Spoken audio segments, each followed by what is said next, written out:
Hearing none, we'll go to the gentleman from Utah, Mr. Chaffetz. Thank you, Chairman, and thank you all three for you being here, and thank you for the families, loved ones who passed away. Mr. Hicks, I want to go back to that first plane from Tripoli. It went from Tripoli, as noted in the ARB report, included 7 rescue team members, including two U.S. military personnel.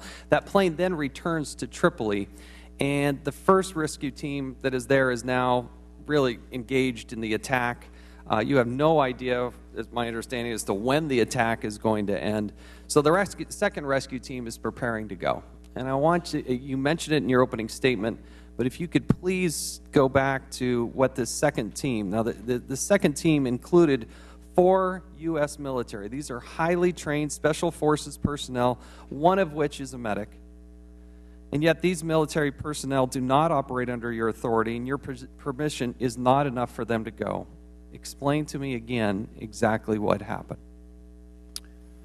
Again, we determined that we needed to send a second team from Tripoli to secure the airport for the withdrawal of our personnel from Benghazi after the mortar attack. But were any of these U.S. military personnel not permitted to travel on a rescue mission or relief mission to Benghazi? They were not authorized to travel. What happened with those personnel? They remained in Tripoli with us. The medic went with the nurse to the hospital to lend his skills to the treatment of and care of our wounded. How did the personnel react to being told to stand down? They were furious. I can only say, well, I will quote Lieutenant Colonel Gibson. He said, "This is the first time in my career that a diplomat has more balls than somebody in the military." So the military is told to stand down, not engage in the fight. These are the kind of people willing to engage. Where'd that message come down? Where'd the stand down order come from?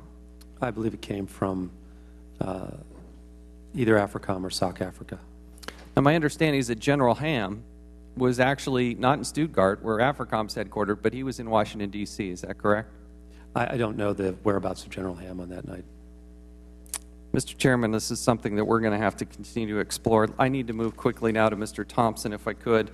You were the leader there at what's called the FEST within the State Department. According to the State Department website, the FEST is the Foreign Emergency Support Team, and the U.S. government's only interagency on-call short-notice team poised to respond to terrorist attacks worldwide.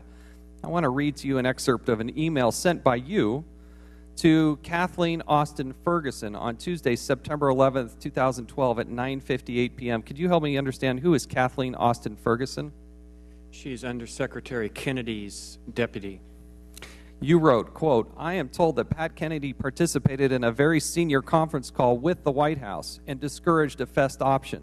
To remind, FEST has dedicated aircraft able to respond in 4 hours, is Department of State led and provides the below skills. When FBI was contacted, they responded that this situation would be better addressed via a FEST response. Thus, there are others who are thinking the same way. Ready to discuss further as needed." Mark, 2 questions.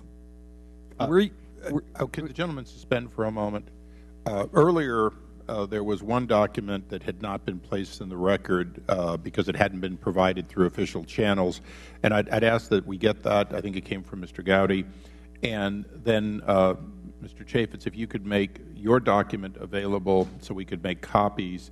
And then for any other members on either side of the dais, if you plan to use a document that is not currently committee record, and I realize since we've gotten very little, there's very little committee records, please do us the favor of having copies so they can be distributed at or prior to the beginning of the questioning. I'm sorry to interrupt. Mr. Chairman, just one thing. Mr. Chairman, as you'll recall yesterday, I reminded you that we had never, with regard to Mr. Thompson, this is the first time we've gotten a syllable from him. Right, and we have no transcript of it either. But let me go on. One of the things I said in our conversation is that if there were any documents that were going to be used, we'd like to have had them yesterday. But with regard to this document, and it sounds like it's a very crucial document, and in fairness to everybody, to all of us, and to Mr. Nordstrom, who said he wanted a complete hearing, we'd just like to have that document, even if we had to suspend. So we'd like to see the document that he's talking about. You know. Okay. In the case of this particular document, Mr. Chaffetz, my understanding is you do have the document. So I'll let staff work on that and provide additional time if needed, if that turns out not to be true. For our witnesses, if you have any documents you're going to refer to that we don't have, if you'd have your counsels allow copies to be made. Again, I want to make sure everyone has it as soon as possible. Obviously, if the State Department had made the documents they show us so-called in camera, if they'd allowed us to have copies, we'd all have a lot more documents. But thank you, Mr. Chairman. That's for a different argument. Mr. Chaffetz, I'm sorry, we'll give you back a couple of seconds, and you gentlemen may continue. Mr. Thompson, do you recall that email? I do. 2 questions. Were you ever given a detailed explanation as to why the FEST was not considered for deployment? And number 2, did you attend or attempt to attend any senior meetings to plead your case for a FEST deployment? And if so, what happened?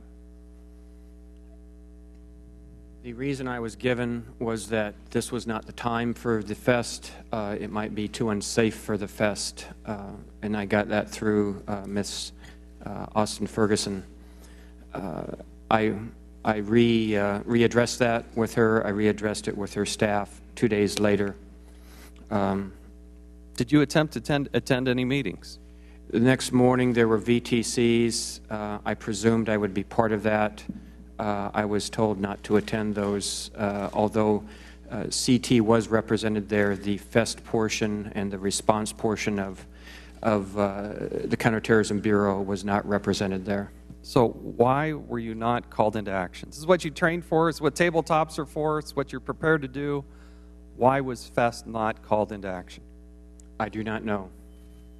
Mr. Chairman, this is one of the great mysteries. Here we have this expertise. We've invested heavily in it. They tabletop it. They understand it. This is exactly what they trained for, and they were never asked to go into action. We had no idea how long or when this was going to end. Yield back. I thank the gentleman, and the gentleman is correct.